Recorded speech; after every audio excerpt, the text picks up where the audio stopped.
కూర్చోమ్మా, కూర్చోండి. అతను డాక్టర్ గారు.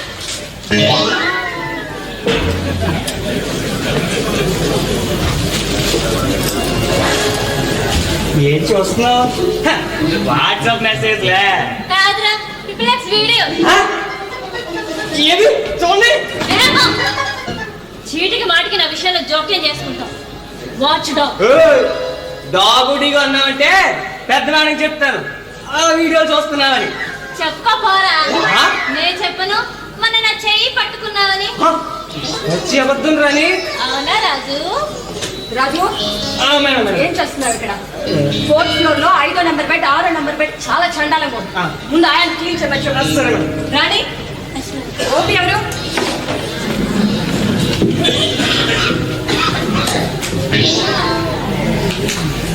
తొందరగా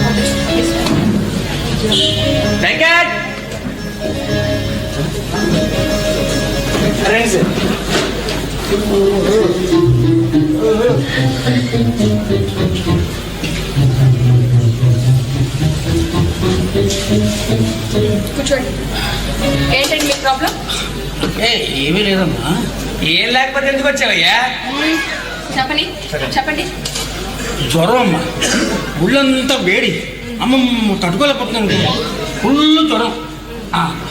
అందుకని క్రోసిన్ మాత్రలు ఉదయం ఒకటి, మధ్యాహ్నం ఒకటి, రాత్రి ఒకటి వేసాను. అమ్మా చెప్పడానికి కాదు కానీ బాడీ పెయిన్స్, ఒళ్ళంతా ఒకటి నొప్పి అనుకో, నొప్పి నొప్పి నొప్పి అమ్మమ్మమ్మ, ఎప్పుడైతే నొప్పి తట్టుకోలేకపోతున్నాను. అందుకని కాంబిప్లమ్ ఉదయం ఒకటి, రాత్రి ఒకటి, రోజుకి 2 చొప్పున వేశాను. అమ్మ దాంతోపాటు ఒక యాంటీబయాటిక్ సెఫ్రాన్ 500 ఉదయం ఒకటి, సాయంకాలం ఒకటి చొప్పున వేస్తున్నాను. అయినా జ్వరం తగ్గలేదు. ఓకే అంటే అమ్మా దీంతోపాటు నీరసం వచ్చేస్తుంది కదా అని రివిటాల్ మాత్రం రోజు రాత్రి ఒకటి వేస్తాను. మరి వేయాల్సింది. అమ్మా మంట, కడుపులో విపరీతమైన మంట అనుకోండి. అందుకని ఉమేష్ 20 mg ఉదయాన్నే పరగడుపున తెల్లవారే ఒకటి వేసుకుంటాం. అయినా జ్వరం తగ్గలేదు. ఇదివరకు ఎక్కడ చూపించుకున్నారు? ఎక్కడ చూపించుకోలేదు. మరి ఇవన్నీ ఎలా వాడారు? గూగుల్లో చూసి. మరి టాబ్లెట్స్? మెడికల్ షాప్ ఇచ్చాడు మేడం. అయినా మేడం గూగుల్ అడిగాం అనుకోండి మనకి ఏం కావాలో చెప్పేస్తుంది అనమాట. అన్నీ చెప్తుంది. మీ రోగం ఏంటో చెప్తుందా? మీరు ఎడ్యుకేటెడ్ అయ్యండి, ఇలా వాడటం ఏంటండి? ఫిజిషియన్ ని కన్సల్ట్ చేస్తే మీ శరీర తత్వాన్ని బట్టి ఏ మెడిసిన్స్ వాడాలో మేము చెప్తాం. ఇదిగోండి, బ్లడ్ టెస్ట్ చేసుకుందండి. ఏంటమ్మా టెస్ట్? బ్లడ్ చేయించానమ్మా. ఎక్కడ? గుడి దగ్గరలో. అంటే మేడం అని అడిగింది గుడిలో దీనిలో కాదు, ఏ ల్యాబ్ లో అని. స్కైప్ లో చేయించాను. ఎక్కడుంది? ట్విట్టర్లో చూసి స్కైప్ లో ట్విట్టర్లో చూసి చూసే నాకు చైల్డ్హుడ్ ఫ్రెండ్ హరిత అని ఫేస్బుక్ ఫ్రెండ్ వాడు చెప్తే వెళ్ళండి. ఆవిడెవరు? ఆవిడ కాదు, ఆయన ఫ్రెండ్. ఆయన ఈయన.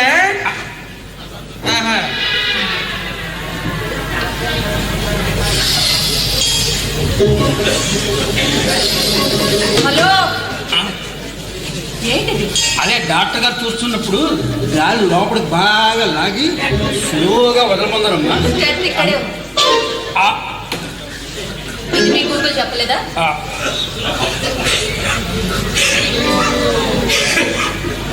ఏంటది మేడం? ఇంజక్షన్ ఏం పర్లేదయ్యా, డాక్టర్ గారు నొప్పి తెలియకుండా చేస్తారు. అసలు ఇంజక్షన్ చేయలేదయ్యా బాబు.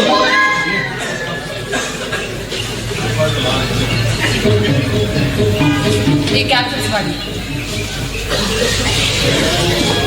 అమ్మా ఉదయం సాయంకాలమా రోజు 3? ఏంటో చెప్పు. సరే మేడం. అయ్యా రాజు, ఇంకెవరైనా ఉన్నారా? మేడం మన రాణికి తెలిసిన ఆయనంట. రాణి తొందరపమ్మా. మ్యామ్ ఒక్క కేసు చూసి వెళ్ళండి మ్యామ్. చాలా సేపటి నుంచి వెయిట్ చేస్తున్నాను. పెద్ద ఆయన 70 ఏళ్ళు ఉంటాయి. చాలా మంచివారు మ్యామ్. నాకు బాగా తెలుసు. పంపించు. సార్ రండి.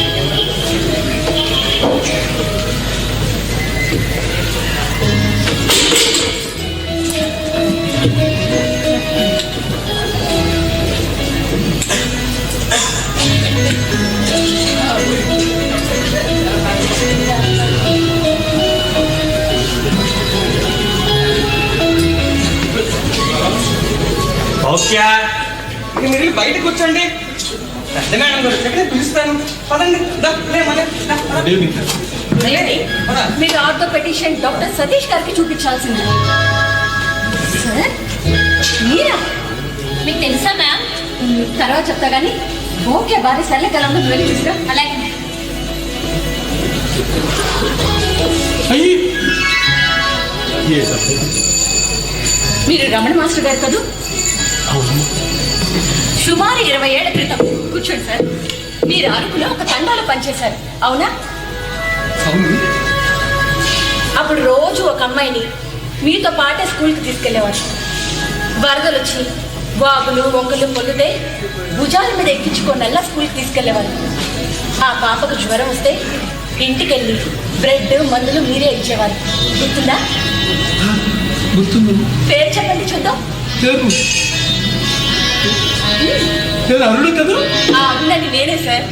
అవునా? చాలా సంతోషంగా ఉంది మాస్టర్. మీరు చూశాను కేసు. మీరు ఆర్థోపెడిషియన్కి చూపిస్తే బాగుంటుంది. చూడండి, ఇప్పుడు నాకు ఆపరేషన్ లాంటి చేయవచ్చు. అంత డబ్బు కూడా రావాలి. ఈ మొక్కల డబ్బులు తగ్గడానికి టాబ్లెట్స్ ఇచ్చేస్తాను.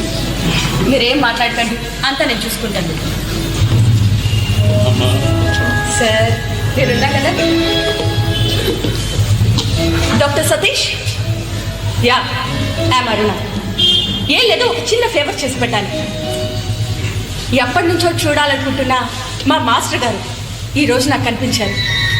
చిన్న ప్రాబ్లం, మోకాళ్ళు అరిగిపోయాయి. నీ రీప్లేస్మెంట్ అయినా ఓకే, అదంతా నేను చూసుకుంటానుగా. రేపే మీ దగ్గరికి పంపిస్తున్నాను. ఓకేనా? Okay, thank you. మ్యామ్ సరళ కళ్ళు తెరిచి చూస్తుంది మ్యామ్. గుడ్ సార్, మొత్తం మాట్లాడారు. చూడు, రేపు సార్ నీ ఆర్థోపెడిషియన్ దగ్గర తీసుకెళ్ళి అలాగే అంతా మాట్లాడాను. అలాగే సార్ వద్దమ్మా. పెయిన్స్కి ఈ పెయిన్ కిల్లర్స్ వేసుకోండి. మీరేం మాట్లాడకండి, మీరు ఇక ధైర్యంగా వెళ్ళండి.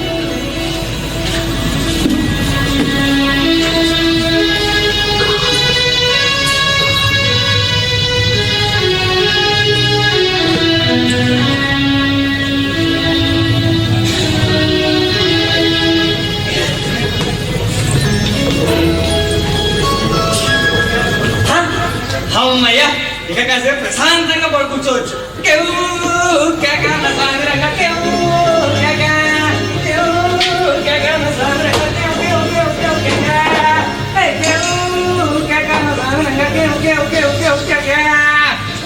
రాజు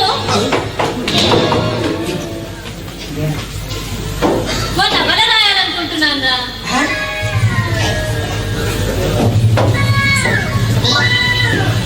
లవ్ స్టోరీనా?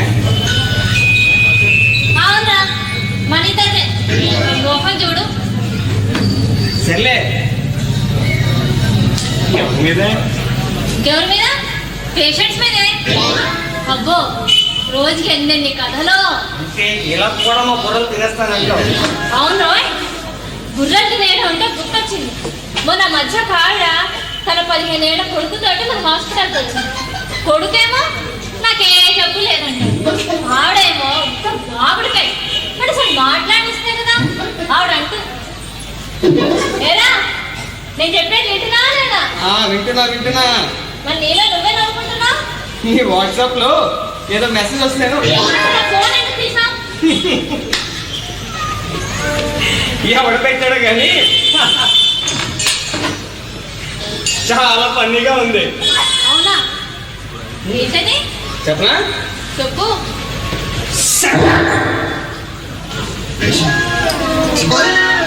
శ్రీదేవి అర్ధరాత్రి నిద్ర లేచి పక్కన చూస్తే భర్త కనిపించడు. ఇంత రాత్రి ఎక్కడికి వెళ్ళాడా అనుకుంటూ ఇల్లంతా వెతగ్గా వంటింట్లో దొరికాడు. చాలా దిగాలుగా కనిపిస్తే ఏమండి ఎందుకు ఇలా దిగాలుగా ఉన్నారు, ఏమైంది అని అడిగింది. మనం ప్రేమించే కదా పెళ్లి చేసుకున్నాం అన్నాడు భర్త. అవునంది శ్రీదేవి. ఆ రోజు మన పార్కులో ఉండగా ఈ నాన్న చూశాడు. మన వద్దకు వచ్చి నా పిలిటి పట్టుకుని, ఏరా నా కూతుర్ని పెళ్లి చేసుకుంటావా లేక 10 ఏళ్ళు జైల్లో కూర్చుంటావా అన్నాడు. అవునంది శ్రీదేవి. భర్త కన్నీళ్లు పెట్టుకుని ఇలా అన్నాడు. కదా అప్పుడు జైలుకి వెళ్ళుంటే ఈ రోజు విడుదలయ్యామని.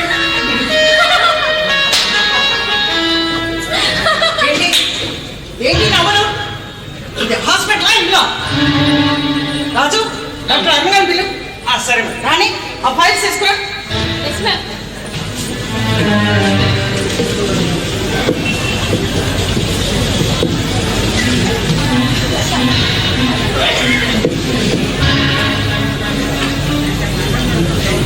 నమస్తే మ్యామ్. నమస్తే. I'm sorry ma'am. చాలా విచారంగా ఉంది. నాకు కూడా ఇలా జరుగుతుందని అస్సలు అనుకోలేదు. నేను కూడా. మీ ఫాదర్ని చాలా కేర్గా తీసుకున్నాం. ఇంటెన్సివ్ కేర్లో పెట్టి చాలా జాగ్రత్తగా చూసుకున్నాం. తెలుసు. మీరు ఆ రోజు సిక్కపోయి వచ్చారని తెలిసింది. ఇక నెక్స్ట్ టైం మీరు డిశ్చార్జ్ చేయించుకుంటారనుకుంటే ఇంతలో డెడ్ బాడీ తీసుకెళ్లాల్సి వచ్చింది. Really I'm sorry. It's okay. అన్నగారు కూర్చోండి. ఈ 10 రోజుల్లో ఆపరేషన్స్ ఏమీ జరగలేదా? ఏం లేదు మ్యామ్. చాలా కష్టం అరుణ. ఏంటి కష్టం? ఇలా అయితే హాస్పిటల్ రన్ చేయడం చాలా కష్టం. మనకి మంత్లీ టార్గెట్స్ ఉంటాయి, మీకు తెలుసుగా. సీరియస్ కేసులు ఏమీ రాలేదు మ్యామ్. రాలేదంటే కనీసం ఈ 10 రోజుల్లో 20 ఆపరేషన్స్ అయినా జరగాలి. అన్ని నార్మల్ డెలివరీలే, ఒక్క సిజేరియన్ లేదా? అవసరం పడలేదు. ఎందుకు పడదు? అవసరం పడుతుంది. అర్థం కాలేదా? అవతల నేను CEO గారికి సమాధానం చెప్పుకోవాలి. మీకే మీరు డ్యూటీ చేసుకొని వెళ్ళిపోతాను. CEO గారు మీ వారేగా, అయితే మీరు చెప్పచ్చు కదా. ఏంటి చెప్పేది? ల్యాబ్ టెస్ట్లు కూడా చాలా తక్కువ ప్రిస్క్రైబ్ చేశారు. ఇలా అయితే ల్యాబ్స్ మూసేయాల్సింది. పేషెంట్స్కి అవసరం పడలేదు మ్యామ్. ఎంత చెప్పినా అర్థం కాదు. అవసరం ఉన్నా లేకున్నా టెస్టులు రాయాలండి. అది నా వల్ల కాదు మ్యామ్. సరే, ఆ ట్రైబల్ భార్య పరిస్థితి ఎలా ఉంది? షీజ్ ఓకే, కోలుకుంటుంది. కోలుకుంటుందా? ఎస్. అంత త్వరగా? అవును. ఇంకా ఇంటెన్సివ్ కేర్లోనే ఉంది కదా. అక్కడే ఉంది. చూడండి, మీరేమో కొత్త. నర్సింగ్ హోమ్ నడపడంలో ఉండే సాధక పథకాలా మీకు తెలియవు, నేర్చుకోవాలి. ఏ నా సర్వీస్ బాగాలేదా మ్యామ్? అది చాలదు, నర్సింగ్ హోమ్ కూడా బాగా నడిచేటట్టు చూడాలి. ఇంకలా ఎలా అంటే రాణి, చూడమ్మా, మనకి నెలలా కొన్ని టార్గెట్స్ ఉంటాయి. మినిమం ఇన్కమ్ చూపించాలి. అవసరం ఉన్నా లేకున్నా ఆపరేషన్ చేయాలి. క్లినికల్ టెస్టులు రాయాలి. హాస్పిటల్ చుట్టూ మళ్ళీ మళ్ళీ తిరిగేటట్టు చేయాలి. సీరియస్ కేసు అంటూ పేషెంట్ భయపెట్టాలి. అర్థం చేసుకో. అది నా వల్ల కాదని చెప్పానుగా. ఏంటి నీ వల్ల కాదు? కోట్లు ఖర్చు పెట్టి హాస్పిటల్ కట్టించింది ఉచిత వైద్యం చేయడానికి కాదు. మేము బ్యాంకులో లోన్లు తీసుకొని కట్టాం, తీర్చాలి కదా. సరే వెళ్ళండి. అన్నట్టు మీరు రేపు రావడం లేదు కదా? అర్జెంట్ పని ఉంది, నేను రాలేదు. సరే సరే వెళ్ళండి. రాణి, రాజు పిలు. రాజు,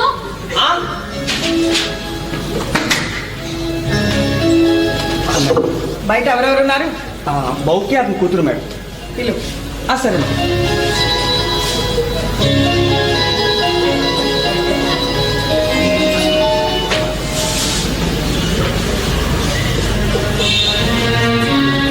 మేడం ఓకే. ఏం చేస్తుంటావు? ఏం చేస్తాను పోడు పిల్లలందరూ నలుగురమ్మ ఇప్పుడు నీతో వచ్చి తిన్నది పెద్దది పెద్ద కుటుంబం, చాలా కష్టమే. ఏటి కష్టం అదే నీ భార్య బతికి బట్ట కట్టడం నా అర్థానికి ఏమైంది చాలా సీరియస్గా ఉంది. చూస్తా అలాగే రాజు, అతని ఇంటెన్సివ్ కేర్కి తీసుకెళ్ళి అతని భార్యను ఒకసారి చూపించు. సరే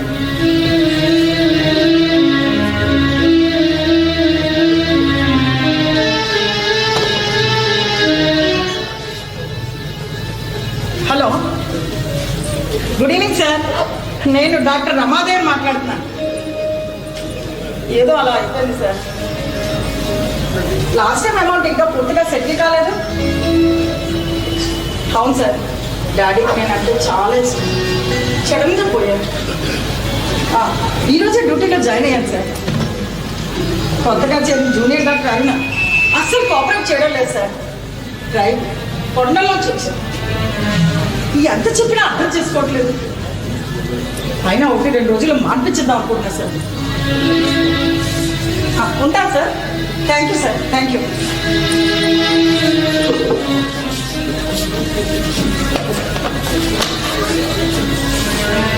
చూసావా? చూసా మాట్లాడావా? పలికిందా? పలకదు, కోమాలోకి వెళ్ళిపోయింది. అంటే అంటే చనిపోయిన వాళ్ళతో సమానం. మనం ఏం చెప్పినా వినిపించదు, తినదు, తాగదు, కళ్ళు తెరవదు, ఏమీ ఉండవు. మరైతే ఎంత ఆపరేషన్ చేయాలి. ఆపరేషన్ చేస్తే బతుకుతుంది చెప్పలేం. బతికితే బతుకుద్ది, లేకపోతే లేదు. కానీ చెయ్యకపోతే మరో గంటలో పోద్ది. ఏం చెప్పు. సరే, నీ భార్యను తీసుకున్నాడు. అక్కడికి నా దగ్గర కూర్చోలేవా అందుకే డాక్టర్ గారు చెప్పినట్టు విను. గుడ్డు లేకుండా ఆపరేషన్ చేస్తారు. ఇలారా, వీటి మీద వేలుముద్రలు వెయ్యి. ఎందుకు వెయ్యాలి? ఎందుకంటే ఆపరేషన్ చేయడానికి నువ్వు ఒప్పుకున్నట్టు.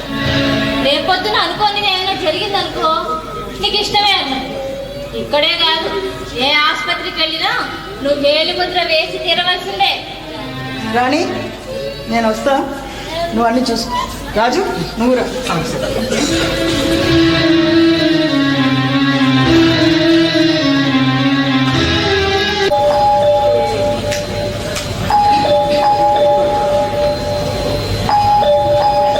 తీసే ఉంది.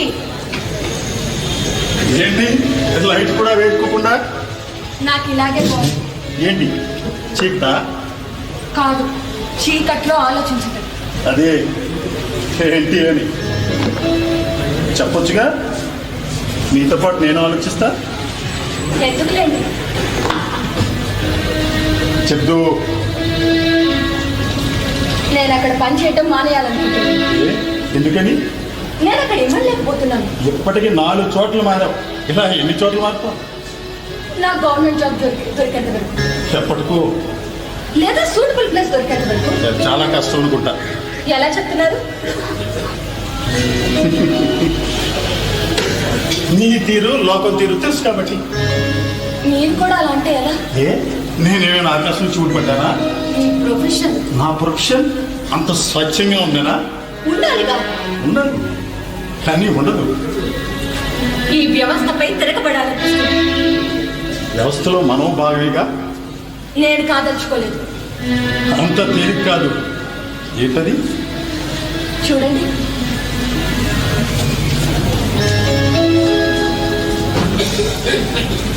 కుదిరితే పరిగెత్తు, లేకపోతే నడు. అది చేత కాకపోతే పాకుతూ పో. అంతేకాని ఒకే చోట కదలకుండా ఉండిపో. దేహానికి తప్ప దాహానికి పనికిరాని సముద్రపు కెరటాలే ఎగసి ఎగసి పడుతుంటే నీ తలరాత ఇంతే అన్న వాళ్ళు కూడా నీ ముందు తలదించుకునేలా చేయగల సత్తాని బయలుదేరు. పడ్డ చోటు నుండే పరుగు మొదలుపెట్టు. కన్నీళ్లు కానిస్తే కాదు, చెమట చుక్కలు చిందిస్తేనే చరిత్రను రాయగలను తెలుసు. గుడ్, చాలా బాగుంది. ఇట్లా లేస్తావా? కొంచేద్దాం. నాకు తినాలనిపించలేదు. చూడు, అంటే ఎలా? ఈ మనుషుల్ని అర్థం చేసుకోలేకపోతున్నాను. నరాల స్వార్థం జీవించిపోయింది. ఎంత నాకు ఇది నాకు కొత్త కాదు. ఏ మాత్రం మానవత్వం కనిపించడం లేదు. డబ్బు డబ్బు డబ్బు. ఎవరి కోసం అండి సంపాదన? వాళ్ళ పిల్లల కోసం. ఈ డబ్బుతో వాళ్ళు సంతోషంగా జీవిస్తారా? అనే కదా వాళ్ళ ఉద్దేశం. అందుకని ఇలా అక్రమంగా డబ్బులు సంపాదించాలా? వాళ్ళ దృష్టిలోని సక్రమేమో. అదలా ఓట్లు ఖర్చు పెట్టి చదువుకున్నారు, మరి ఎలాలో సంపాదించాలిగా.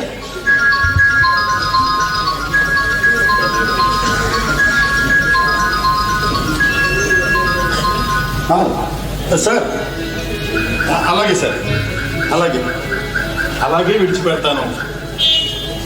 ఎవరు సూర్య? 14 ఏళ్ళు లేవు, బైక్ రేసింగ్ లో పడుకున్నాం. వాడిని విడిచిపెట్టాలి. పెద్ద సార్ ఫోన్. అయితే విడిచిపెట్టేస్తారా? తప్పదు, పైవాడు ఆజ్ఞ. లేకపోతే జాబు విడిచిపెట్టాలి. అంతేనా? అంతే. ఈ జాబులో నిజాయితీగా ఉండడం అనేది ఉండదు, ఉండనివ్వదు. మరి చట్టం న్యాయం ఇవేవి ఉండవా? ఉంటాయి కాగితాల్లో, కానీ వాస్తవం మాత్రం వేరుగా ఉంటుంది. మరి చట్టం ఎందుకు? అవసరమైనప్పుడు ఉపయోగించుకోవడానికి. ఇంకొందరైతే చట్టాన్ని తమ చేతిలో తీసుకుంటారు. అదెలా? అది ఎలా అంటే, ఇప్పుడు అనేందుకులే. అది కాదు సూర్య, నేనే తెలుసుకోవాలిగా.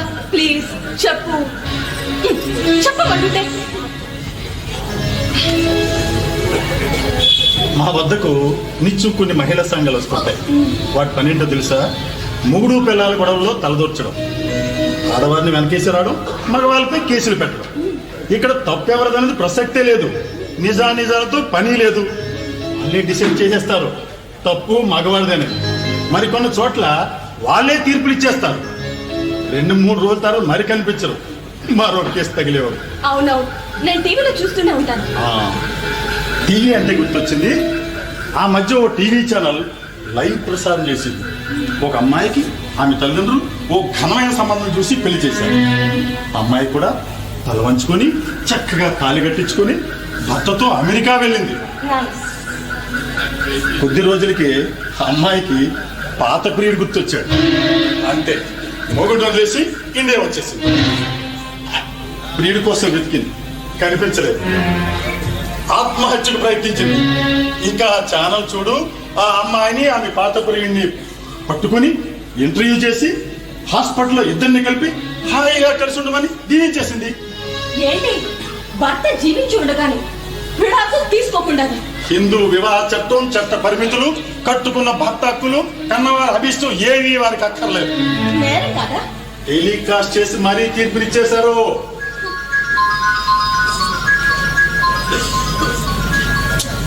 రామస్వామి చెప్పు. ఏంటి? ఓ మైనర్ అమ్మాయి ఆమె తల్లిదండ్రులు వచ్చారా? ఏంటి? ఎవడో ప్రేమించి కడుపు చేసి పారిపోయాడా? అదే బ్రహ్మను. ఎవరు సూర్య? Station writer. ఏంటంట?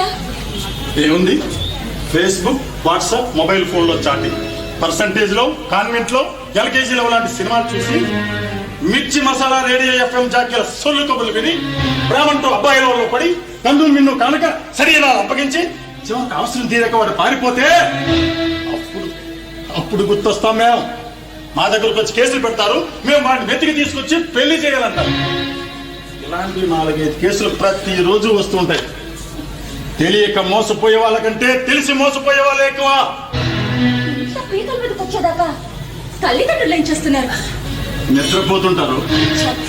అదే మాటలు. లేకపోతే ఇంత జరుగుతుంటే ఏమీ తెలియనట్లు ఎరగనట్లు ఎలా ఊరుకుంటారు? 3-4 బాయ్ ఫ్రెండ్స్ తో పబ్బులకి వెళ్ళి తాగి తన్నాలాడి ఏ వేకుజామున 3-4 గంటలు కూతురు ఇంటికి వస్తుంటే నిద్రపోతున్నా లేక నటిస్తున్న తల్లిదండ్రులు ఏదైనా ఘోరం జరిగాక అప్పుడే మేల్కున్నట్లు ఎలా గగ్గోలు పెడతారు? ఇంతకు ముందే చూసావు కదా. అప్పుడు అప్పుడు గుర్తొస్తుంది చట్టం, పోలీసులు గుర్తొస్తారు. అప్పటికప్పుడు న్యాయం జరిగిపోవాలి, దోషులు జైల్లో పెట్టేయాలి. అది మీ బాధ్యత. ఎస్, అదే మాదే. మరి మీ తల్లిదండ్రుల బాధ్యత ఏమీ లేదా? అసలే పాశ్చాత్య నాగరికత మత్తులో యువత జోగుతోంది. వేష భాషలు మారుతున్నాయి. ఆడపిల్లలో సెక్స్ పోజింగ్ పెరిగింది. ఆగుతున్నారు, కార్లు బైకుల్లో తిరుగుతున్నారు. అరచేతిలో ప్రపంచం కనిపిస్తోంది. స్మార్ట్ ఫోన్ లో వాళ్ళకి ఏం కావాలంటే అది చూడగలుగుతున్నారు. యుక్త వయసులో ఉన్న పిల్లలు పెడదారు పట్టి చెడు వ్యసనాలు పాల్గొనడానికి ఎన్ని సౌకర్యాలు కావాలో అన్ని అది తేలిక అందుబాటులో ఉన్నప్పుడు వాటి బారిన పడకుండా కంటికి రెప్పలా కాపాడుకోవాల్సిన బాధ్యత తల్లిదండ్రులకు లేదా? అందుకే ఏదో ఒకటి చేయాలనుకుంటున్నాను. ఏం చేస్తావు? జనంలోకి వెళ్తా, వాడి చేతకి పరిస్తా, జరిగే అక్రమాలు అన్యాయాన్ని వెలుగులోకి తెస్తా. పిలిచారు. ఓ విషయం చెప్పనా? ఈ జనం ఎలాంటి వాళ్ళంటే తమ కళ్ళెదుటిగా పచ్చిదాకా మోసం జరుగుతున్నా ఇదేంటి అని అడగలేని పిరికి వాళ్ళు. కాదు. అదంటే ఎలా? ఒకసారి ట్రై చేయి. ఎలా చెప్పండి. ఎలా అంటే ఓ పంచి రైతు బజార్కి వెళ్ళి తప్పు సరిగ్గా లేదని నువ్వు అన్నావు అనుకో, అక్కడ ఉన్న వాళ్ళు నీ వైపు విచిత్రంగా చూస్తారు. పెట్రోల్ బంకులో కొలత సరిగ్గా లేదన్నావు అనుకో, నీ పక్కనున్న వాళ్ళు నిన్ను విచిత్ర జంతువులా చూస్తారు. ప్రభుత్వ ఆఫీసుల వద్ద లంచాల గురించి ఉపన్యాసాలు ఇచ్చావనుకో, అంతవరకు నీ చుట్టూ ఉన్న జనం అక్కడ ఏదో తప్పు జరిగిపోయినట్లు పరిగెత్తి పారిపోతారు. అక్కడ ఎవరైనా ఉన్నారు అంటే ఆ తప్పుని సమర్థించే వాళ్ళే. తప్పును ప్రశ్నించడం కూడా తప్పే. తల్లి, నేను చెప్పేవి చాలా చిన్న విషయాలు. ఇక పెద్ద విషయాలు, పెద్దల విషయాలు ప్రశ్నించడం అంటే ఆలోచించు. అందరూ ఇలా నోరు మూసుకొని కూర్చుంటే ఎలా? ప్రపంచంలో ఎన్ని ఉద్యమాలు జరగలా? అవన్నీ అట్టడుగు నుంచి వచ్చినవి. నేను అట్టడుగు నుంచే ప్రారంభిస్తాను. ప్రజల్ని భాగస్వాములు చేస్తాం. ప్రజల్ని భాగస్వామ్యం చేస్తావు? ఏది? ఉద్యమంలో? అవును. పిచ్చారు. సగటు మనిషి ఎలాంటి వాడంటే 10 లక్షల రూపాయలు బ్యాంకు నుంచి డ్రా చేసి 10 రూపాయల నోటు కింద పడిందని ఏ అనామకుడు చెప్తే క్యాష్ బ్యాగ్ పక్కన పెట్టి నేల మీద నోటు కోసం వంగి తీసుకోబోతాడు. ఎక్కువ వడ్డీ ఇస్తున్నామని ఎవడంటే లక్షలు బోగస్ కంపెనీలో డిపాజిట్ చేస్తాడు. మా దగ్గర దొంగ నోట్లు ఉన్నాయి అంటే లక్షల వారికి అప్పగించి వస్తాడు. మా దగ్గర బంగారం బిస్కెట్లు ఉన్నాయి, కస్టమ్స్ ప్రాబ్లంలో చాలా చౌకగా ఇచ్చేస్తున్నాము అంటే లక్షల వారికి అప్పగించి దొంగ బంగారంతో ఇంటికి వచ్చి బోరమంటారు. ఎన్నని చెప్పండి. ఇక స్త్రీలు అంటావా? అధిక శాతం టీవీకి బానిసలు. కొందరు స్త్రీలైతే పిన్ మహిళ, డాన్ మహిళ, లైక్ కొట్టు, సారీ కొట్టు లాంటి లైవ్ షోలు మాయలో పడి సినీ తారల పుట్టిన తేదీలు, చరిత్రలు బట్టి పడుతూ బ్రతుకుతారు.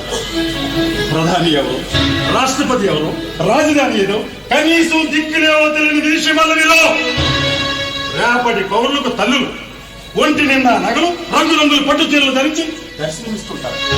మరికొందరైతే టీవీ సీరియల్ మొత్తంలో విహరిస్తూ కుటుంబాల్లో గొడవలు ఎలా తేవాలో, ఎలా చేయాలో నేర్చుకుంటూ ఉంటారు. ఇలాంటి స్వార్థపరులు, బాధ్యత రైతులు, సోమరిపోతులు ఉన్న సమాజం వీళ్ళు నీతో నిలబడతారా? అవినీతి పల్లి, హంతకుల్ని, దేశద్రోహుల్ని వ్యక్తి స్వేచ్ఛ, భావ స్వేచ్ఛ అంటూ సమర్థించే వర్గం ఒకటి ఉంది. సమర్థించని వర్గం కూడా ఒకటి ఉంటుంది.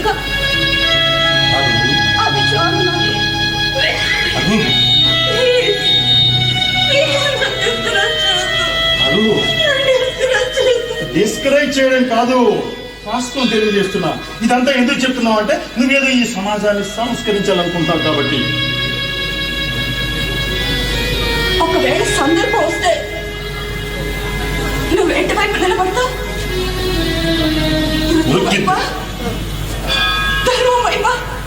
వృత్తి ధర్మం.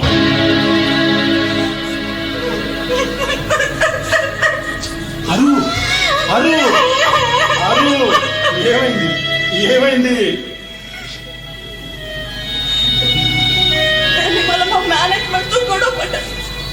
ఈ రోజు కొత్త ఏంటి? ప్రతి రోజు పడుతూనే ఉంటాగా. అయినా నాకు అనిపిస్తుంది నువ్వు ఈ మెడిసిన్ కాకుండా ఏ లానో పాలిటిక్స్ చదివి ఉండాల్సి. ఎందుకలా? డాక్టర్ వృత్తి సరిపడే నైజం కాదు నీకు. ఈ అన్యాయాన్ని ప్రశ్నించకుండా ఉండలేకపోతున్నాను. నాకు తెలుసు, మనకు పెళ్ళే 4 ఏళ్ళు అయింది. ఏంటి మీరు నాకు గుర్తు చేస్తున్నారు? ఇంకా పిల్లలు లేరనేగా? 4 ఏళ్ళుగా కలిసి కాపురం చేసేవాడికి ఆ మాత్రం తెలియదా అంటున్నా. లేదు, మీరు నన్ను పెళ్లి చేసుకొని చాలా పొరపాటు చేశారు అని నేను ఏనాడైనా అన్నానా? అనలేదు.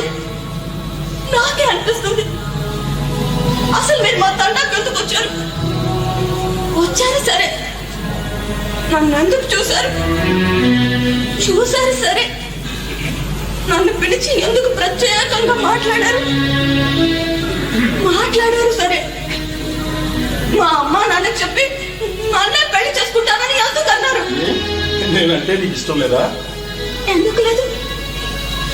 చాలా చాలా చాలా.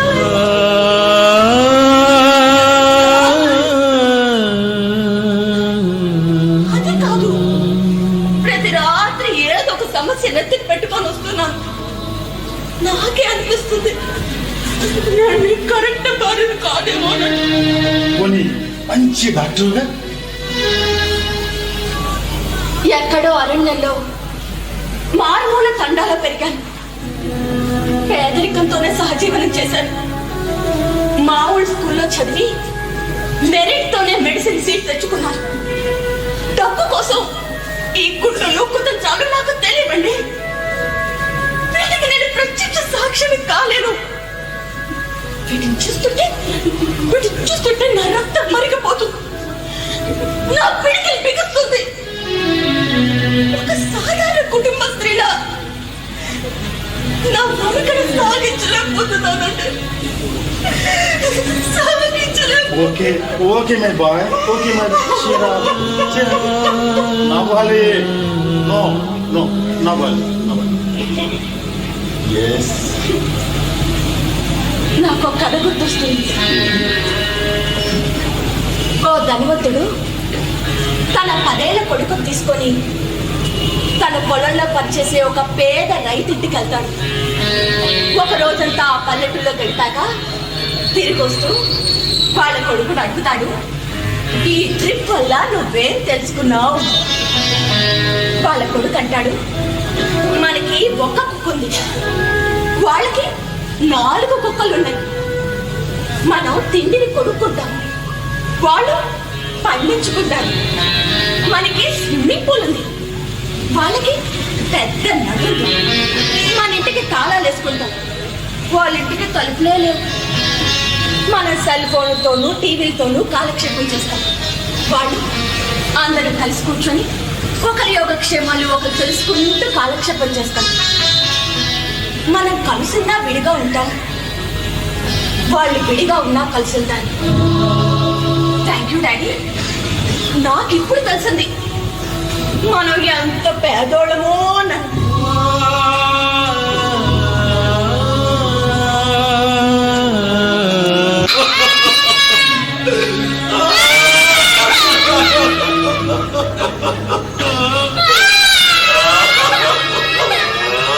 ఊరుకోండమ్మా, ఊరుకోండి. ఈ హాస్పిటల్ నిశ్శబ్దంగా ఉండాలి.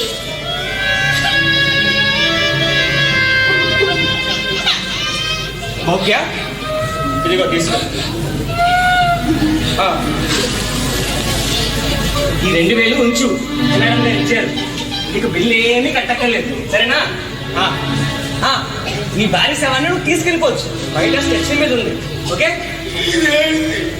ఇది మీ ఆవిడ డెత్ సర్టిఫికేట్, అంటే చనిపోయినట్టు ధ్రువపత్రం. ఏం చేస్తామంటే దారిలో పోలీసులు అడిగారు అనుకో, అలా చూపించాలి. మా ఊరు ఎలాగెళ్ళాలా? బండి కట్టించు. 2000 ఇచ్చాను కదా, ఇదే కట్టించుకో. 2000 ఏం సరిపోతాయి? మీ వాళ్ళెవరు లేరా? లేరు. సరే,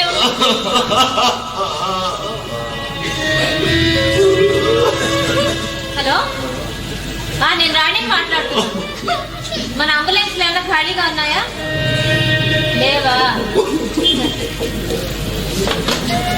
ఎలాగా నువ్వే తీసుకెళ్ళాలయ్యా. ఎలా అంటే మాకేం తెలుస్తుంది? పద సరే పద. ఏ మరి పద.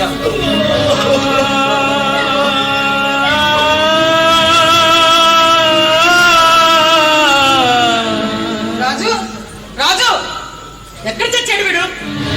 మేడం రాజు ఓకే వాళ్ళని పంపించడానికి వెళ్ళాను. ఇంతసేపా? వచ్చాక ఒకటో వాటికి రమ్మని చెప్పు. Okay ma'am. డాక్టర్ అరుణ ఇంకా రాలేదా? లేదు మ్యామ్. రాగానే నాకు చెప్పు.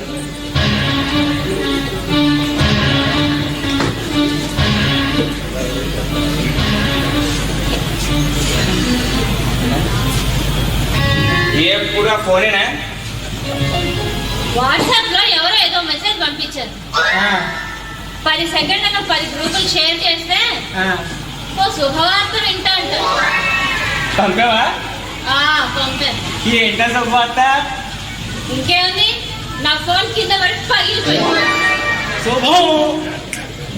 రాజు ఏం జరిగింది? ఓకే బారిసల్లా చనిపోయింది మేడం. తెలుస్తుంది. అదే ఎప్పుడైంది? నిన్న మేడం. బాగానే కోలుకుంటుంది కదా, సడన్ గా ఏమైంది? ఏమో మేడం.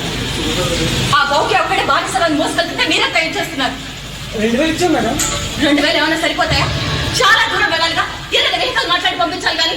అంటే పెద్ద మేడం చెప్పినట్టు చేస్తాం. సరే, వాళ్ళని బయట ఉండమని చెప్పాను, నువ్వు వెళ్ళి వెయిట్ చేయచ్చు. సరే మేడం. రాజు వాళ్ళు తింటానికి క్యాంటీన్లో ఏమైనా అరేంజ్ చేస్తాను. సరే మేడం. గుడ్ ఈవినింగ్ అన్న, నీకోసం ఎదురు చూస్తున్నాం. ఏంటి మ్యామ్ మరి ఇంత ఘోరంగా? ఏమైంది? ఓకే ఒకడే భారీ సవాన్ని మోసుకెళ్తున్నాడు.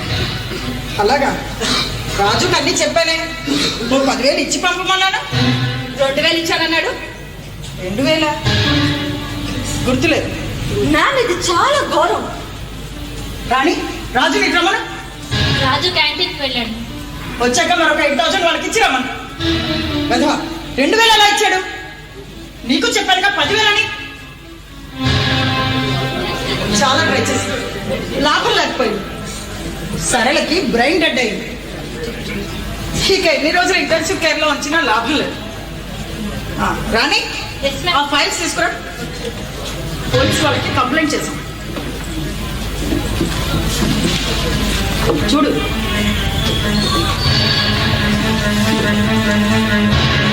నీకేసే కదా. జీవన్ దాన్ వాళ్ళు వచ్చారు, బాడీ పార్ట్స్ దానం చేయమన్నారు, చేశాం. ఒక్క రోజులో ఎంత చేశాడు? చేయడం ఏంటి, జరిగింది అది. కాదు, జరిపించేశాడు. అరుణ, ఏం మాట్లాడుతున్నావు? దారుణం. ఏంటి దారుణం? ఎవరితో మాట్లాడుతున్నావో తెలుసా? తెలుసు. అంతా పద్ధతి ప్రకారమే జరిగింది. అన్ని ఫార్మాలిటీస్ పూర్తి చేశాం. రికార్డ్స్ వెరిఫై చేసుకున్న తర్వాతే సైన్ చేయి. నేను చెయ్యను. కేసు నీది కాబట్టి అడుగుతున్నా, సైన్ చెయ్యి. కేసు నాదే, కానీ దాన్ని మీరు హ్యాండ్ ఓవర్ చేసుకుని ఇదంతా చేశారు. సో నాకు దీనికి సంబంధం లేదు. అయితే సైన్ చేయవా? చెయ్యను. సరే వెళ్ళండి. ఇక హాస్పిటల్కి రానక్కర్లేదు. మిమ్మల్ని డిస్మిస్ చేస్తున్నాం. థ్యాంక్స్. నేనే రిజైన్ చేద్దాం అనుకుంటున్నాను, కానీ నాకు కొన్ని వాస్తవాలు కావాలి. ఏంటి? గౌక్యాకి ఈ విషయం తెలుసా? తెలుసు. అతని అంగీకారం తీసుకొనే చేసాం. నేనండి చూడు, ఈ పేపర్స్ చూడు. నేను నమ్మను. నీ నమ్మకంతో నాకు పనేంటి? గౌక్యాకి చదువు రాదు. చదివి వినిపించాం. ఇక నువ్వు దయచేయచ్చు. నేను వెళ్ళను. ఏం చేస్తావు? ఆ? ఏం చేస్తావు? జరిగింది ఇంత ఘోరం తెలిసాక ఎలా వెళ్తాననుకున్నావు? వెళ్ళకపోతే ఏం చేస్తావు? ఏం పిక్కుతావు? రాజు, బయట గౌక్య ఉన్నాడు, పిలు. అతను పిలవడు. నేనే పిలుస్తా.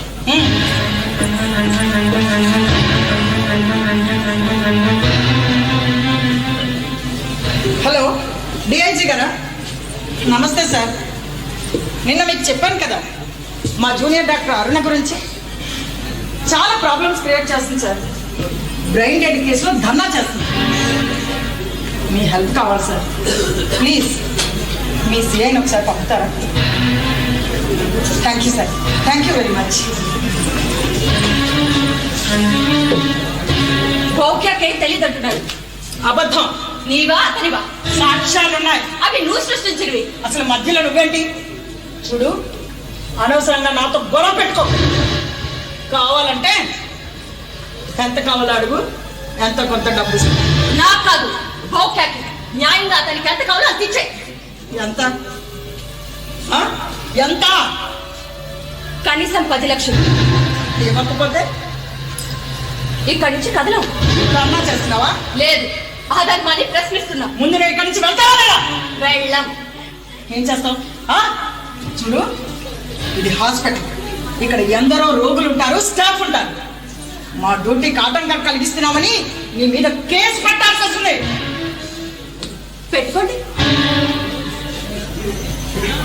చూడమ్మా, నా కూతురు లాంటిదాన్ని.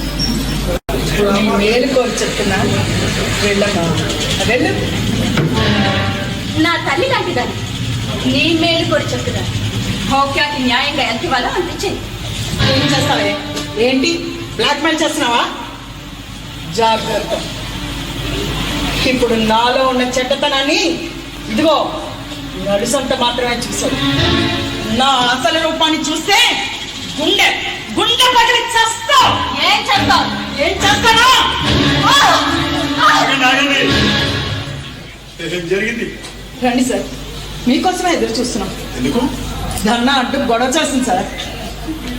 అది కాదు సార్, ఈ భౌక్య నమైకుడు చేసి తన భార్య కోమాలో ఉంటే బ్రెయిన్ డెడ్ అని చెప్పి తమ శరీర అవయవాలు అమ్ముకున్నారు సార్. ఎందుకు అబండాలు వేస్తాం? ఆ ట్రైబ్ని అడ్డం పెట్టుకొని 10 లక్షలు మన బ్లాక్ మెయిల్ చేస్తుంది సార్. నా కాదు, భౌక్యాకి, అతనికి జరిగిన అన్యాయానికి, మోసానికి.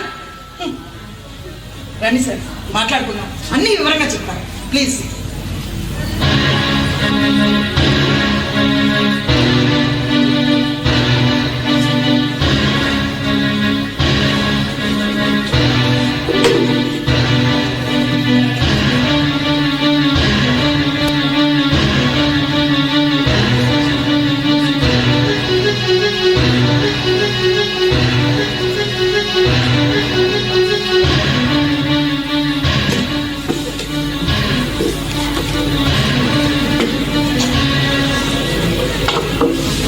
ఏది ఏమైనా చూడండి మ్యామ్, ఇలా హాస్పిటల్ ముందు న్యూసెన్స్ క్రియేట్ చేయరాదు. జరిగినంత పక్షి దగా అందాక ఎలా ఊరుకోమంటారు సార్? అది మీ దృష్టిలో. Is it not a deliberate cheating? వాళ్ళు మేమన్నీ పద్ధతి ప్రకారంగా చేసాం, కావాలంటే ఫైల్ చూసుకోమని వాళ్ళు అంటున్నారు.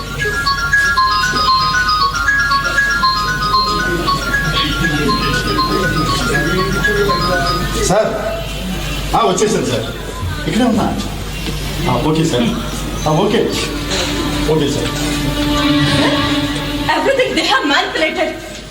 కాదు, డబ్బు కోసమే ఇదంతా చేస్తున్నారని వాళ్ళ ఆరోపణ.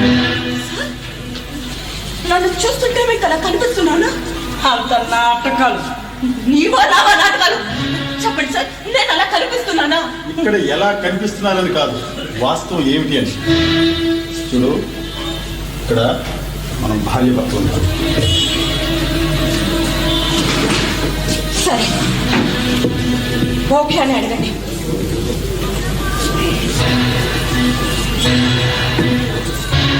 నీ పేరు ఓకేనా?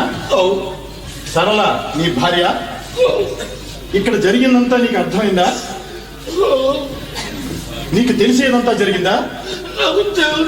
మరి వేరు ముద్రట్లేసినావు?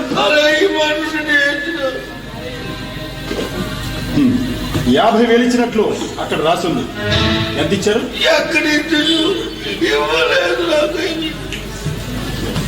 సరే, మీరు పోలీస్ స్టేషన్కి వచ్చి కంప్లైంట్ అండి. ముందు ఇక్కడి నుంచి ఖాళీ చేయండి. మాకు న్యాయం జరిగే వరకు ఇక్కడి నుంచి కదలండి సార్. చూడండి మ్యామ్, మీరు చదువుకున్నవారు.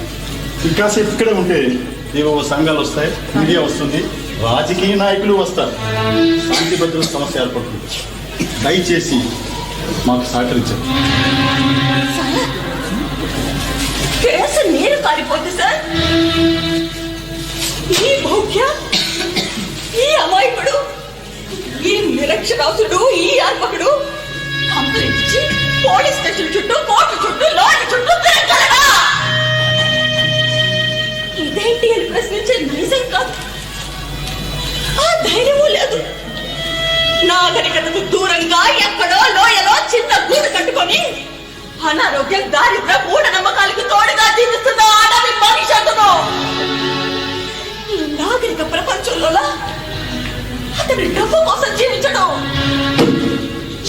చేయడం కోసం డబ్బు కావాలనుకుంటాడు. ఇతనికి కుట్రలు కుతంత్రాలు తెలియవు, చట్టాలు తెలియవు, రూల్స్ రెగ్యులేషన్ ఏమీ తెలుసు. ఇతనికి తెలిసింది ఒక్కటే, మోసపోవటం. నిరంతరం అడుగడుగునా ఎవరో ఒక చెడ్డ మోసగిప్ప పడుతూనే ఉంటాడు. అయినా ఎవరిపై అతనికి పగ ద్వేషం ఉండవు. అతడి కోసం ఏర్పాటు చేసిన సంక్షేమ పథకాలు రిజర్వేషన్లు తన దాకా రావని తన కుల పేరు అడ్డు పెట్టుకొని పెద్ద పెద్ద తిమ్మింగులాలు స్వాహం చేస్తున్నాయని తెలీదు. బహిరంగ సభలు పెట్టి ఉద్యమాలు చేయటం, బస్సులు చేయటం, బస్సులు రైళ్లు తగలబెట్టడం రాదు. ఈ పగా పడిన తమ్ముళ్ళు మౌనం అనగా సమాధి అవుతున్నా వేతన్ని ఆక్రందని వెలికి తీస్తే అగాధమే కనిపిస్తుంది సార్. అసంతృప్తి, నిస్సహాయత దారి తప్పి హింసాపదంపై మల్లకుండా వీరి కోసం నిలదించే ఓ గొంతు కావాలి. ఆ గొంతు నానే కావాలనుకుంటున్నాను. లక్షల కోట్ల గిరిజనుల్లో విద్యాపరంగా ఎదిగిన అతి కొద్ది మందిలో నేను ఒకదాన్ని. అది నా బాధ్యత కూడా. నా బాధ్యత నుండి అవి ఎలా పారిపోమంటారు సార్? అయితే అరెస్ట్ చేయాల్సి ఉంటుంది. చెయ్యండి. వెళ్ళిపోండి. మీ వృత్తి ధర్మం మీరు నిర్వర్తించండి, నా వ్యక్తి ధర్మం నేను నిర్వర్తించాను. మన ఇక్కడ భార్య భర్తలు. So you don't want to leave this place. Mister, బయట కానిస్టేబుల్ ఉన్నారు, నేను రమ్మనని చెప్పు. సరే.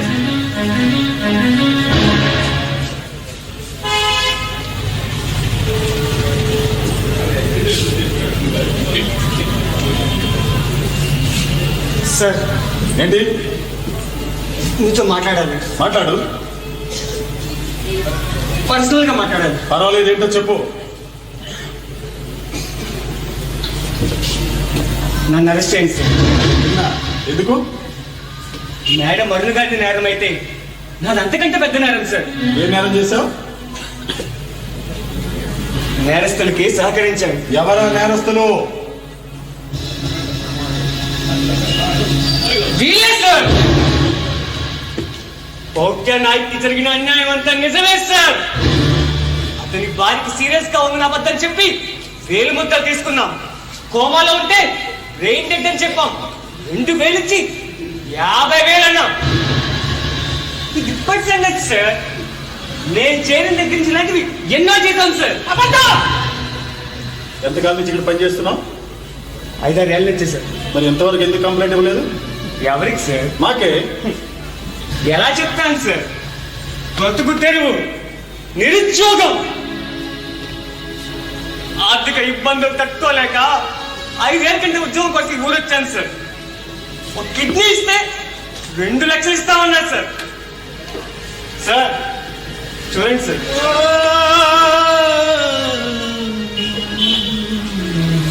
50,000 ఇచ్చారు సార్. అదేమంటే వాటిపై ఉద్యోగం ఇస్తాం, కానీ మేము చెప్పినట్లు చేయాలి అన్నారు సార్. చరణ్ సార్, చరణ్ ఏంట్రా కూర్చున్నావు? సార్, ఇదిగో మాయా ప్రపంచం వ్యాపారం. ఇక్కడ రోగుల వ్యాపార వస్తువులు, స్త్రీల గర్భసంచుల్ని, అనాథులపై పసికందుల్ని అమ్ముకుంటారు సార్. డబ్బు కోసం దేనికైనా తెగిస్తారు సార్ వీళ్ళు. మా ఉప్పు తిని మాకే ద్రోహం చేస్తారా? ద్రోహం మీకు కాదు మేడం, ఇక్కడ పని చేసి నాకు నేనే ద్రోహం చేసుకున్నాను. చేయగారు, వీడి మాటలు నమ్మకండి. వీడికి దానికి సంబంధం ఉంది సార్. ఏంట్రా నన్ను పేరు పెట్టి పిలుస్తావా? జాగ్రత్త, నోరు. ఏం చేస్తావు? ఏం చేస్తావు? నీకు దానికి సంబంధం ఉంది ఉంది ఉంది ఉంది. నిన్ను ఎంత బరి తెగించావు? నన్ను కొడతావా? సార్ సిఐ గారు అలా చూస్తూ ఊరుకుంటారేంటండి? సార్ చెప్పానుగా ఈమె ఎంతకైనా తెగిస్తుందని. పరమ దుర్మార్గురాలు సార్. కన్న తండ్రినే చంపిన హంతకురాలు. ఏంటి? అవును సార్, 3 వారాల క్రితం రాత్రి 10 గంటలకు ఎండి రమాదేవి గారు హాస్పిటల్కి వచ్చారు. ఇంటెన్సివ్ కేర్లో వెంటిలేటర్ పై ఉన్న వాళ్ళ నాన్నగారు పక్కన కూర్చున్నారు. నన్ను వెళ్ళమని సైగ చేశారు, కానీ సీసీ కెమెరా సంగతి మర్చిపోయారు. నేను ఇదంతా క్యాబిన్లోకి వచ్చి గమనించసాగాను. ఏవో కాగితం మీద వాళ్ళ నాన్నగారు వేలిముద్రలు తీసుకున్నారు. వెంటిలేటర్ తొలగించి కసేపట్లో మళ్ళీ పెట్టేశారు. హడావిడిగా వెళ్ళిపోయారు. ద్రోహి, విశ్వాసం లేని కుక్క. సార్ ఒక్క నిమిషం. సిఐ గారు, వాడు చెప్పేదంతా పచ్చి అబద్ధం సార్. కావాలంటే మా రిసెప్షన్స్ అడగండి సార్. రాణి రాణి, వీడు చెప్పేదంతా పచ్చి అబద్ధం కాదు. అవును సార్, రాజు చెప్పేదంతా పచ్చి నిజం. ఈ ఫైల్ చూడండి సార్, మీకే తెలుస్తుంది. సార్ ఈ బెంగాల్ అంతా రికార్డ్ ఉంది, మీరే చూడండి.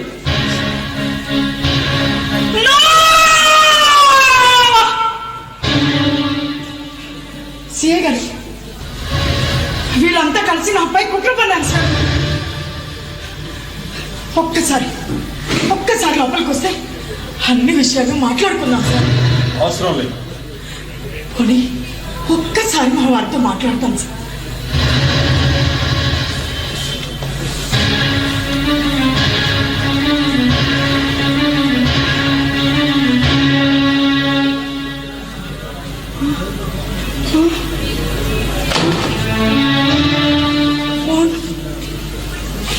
ఫోన్ కనెక్ట్ అవడం లేదు సార్. అవుదమ్మా, అక్కడ కూడా ఇంట్రాగేషన్ జరుగుతుంది.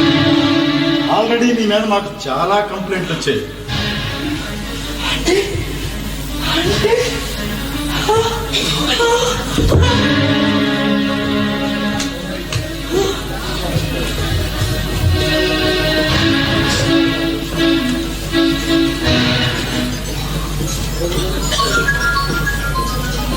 సార్, మనకు వచ్చిన సమాచారం అంతా కరెక్ట్ సార్. ఇక్కడ జరిగే అక్రమాలన్నీ వాస్తవే సార్. మనకి చాలా ఇంపార్టెంట్ రహస్యాలు తెలిసాయి. రమాదేవి గారిని అరెస్ట్ చేస్తున్నాం సార్. అలాగే సార్, అలాగే. Okay sir.